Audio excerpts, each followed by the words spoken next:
Episode 36.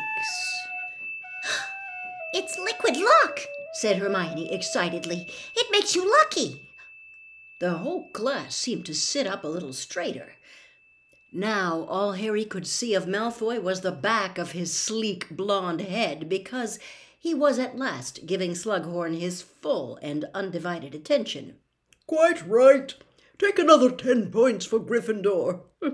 "Yes, it's a funny little potion, Felix Felicis," he said, Slughorn. "Desperately tricky to make, and disastrous to get wrong. However, if brewed correctly, as this has been, you will find that all your endeavours tend to succeed, at least until the effects wear off." "Why don't people drink it all the time, sir?" said Terry Boot eagerly. "Because if taken in excess, it causes giddiness, recklessness, and dangerous overconfidence," said Slughorn. "Too much of a good thing, you know. Highly toxic in large quantities, but taken sparingly and very occasionally." "Have you ever taken it, sir?" asked Michael Corner with great interest. "Twice in my life," said Slughorn. "Once when I was 24, once when I was 57. 2 tablespoonfuls taken with breakfast. 2 perfect days." He gazed dreamily into the distance. Whether he was play-acting or not, thought Harry, the effect was good. "And that," said Slughorn, apparently coming back to earth, "is what I shall be offering as a prize in this lesson." There was silence, in which every bubble and gurgle of the surrounding potion seemed magnified tenfold. "1 tiny bottle of Felix Felicis," said Slughorn, taking a minuscule glass bottle with a cork in it out of his pocket and showing it to them all. "Enough for 12 hours' good luck. From dawn till dusk you will be lucky in everything you attempt. Now, I must give you warning that Felix Felicis is a banned substance in organized competitions, sporting events, for instance, examinations or elections. So the winner is to use it on an ordinary day only. And watch how that ordinary day becomes extraordinary. So," said Slughorn, suddenly brisk, "how are you to win my fabulous prize? Well, by turning to page 10 of Advanced Potion Making. We have a little over an hour left to us, which should be time for you to make a decent attempt at the draught of living death. I know it is more complex than anything you have attempted before, and I do not expect a perfect potion from anybody. The person who does best, however, will win little Felix here. Off you go." There was a scraping as everyone drew their cauldrons toward them, and some loud clunks as people began adding weights to their scales, but nobody spoke. The concentration within the room was almost tangible. Harry saw Malfoy rifling feverishly through his copy of Advanced Potion Making. It could not have been clearer that Malfoy really wanted that lucky day.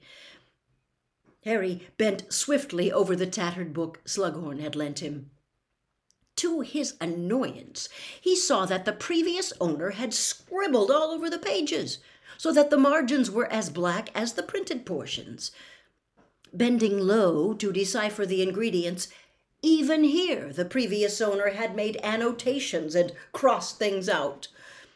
Harry hurried off toward the store cupboard to find what he needed. As he dashed back to his cauldron, he saw Malfoy cutting up valerian roots as fast as he could. Everyone kept glancing around at what the rest of the class was doing. This was both an advantage and a disadvantage of potions, that it was hard to keep your work private. Within 10 minutes, the whole place was full of bluish steam. Hermione, of course, seemed to have progressed furthest. Her potion already resembled the smooth, black currant-colored liquid mentioned as the ideal halfway stage. Having finished chopping his roots, Harry bent low over his book again. It was really very irritating having to try and decipher the directions under all the stupid scribbles of the previous owner, who for some reason had taken issue with the order to cut up the saprophoros bean and had written in the alternative instruction, "Crush with flat side of silver dagger, releases juice better than cutting." "Sir, I think you knew my grandfather, Abraxas Malfoy?" Harry looked up. Slughorn was just passing the Slytherin table. "Yes," said Slughorn, without looking at Malfoy. "I was sorry to hear he had died, although, of course, it wasn't unexpected. Dragonpox at his age." And he walked away. Harry bent back over his cauldron, smirking. He could tell that Malfoy had expected to be treated like Harry or Zambini, perhaps even hoped for some preferential treatment of the type he had learned to expect from Snape. It looked as though Malfoy would have to rely on nothing but talent to win the bottle of Felix Felicis. The saprophoros bean was proving very difficult to cut up. Harry turned to Hermione. "Can I borrow your silver knife?"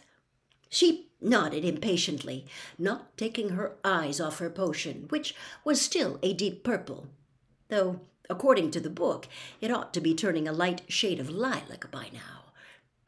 Harry crushed his bean with the flat side of the dagger.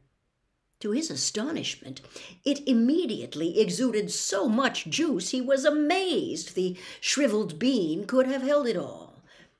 Hastily scooping it all into the cauldron, he saw to his surprise that the potion immediately turned the exact shade of lilac described by the textbook.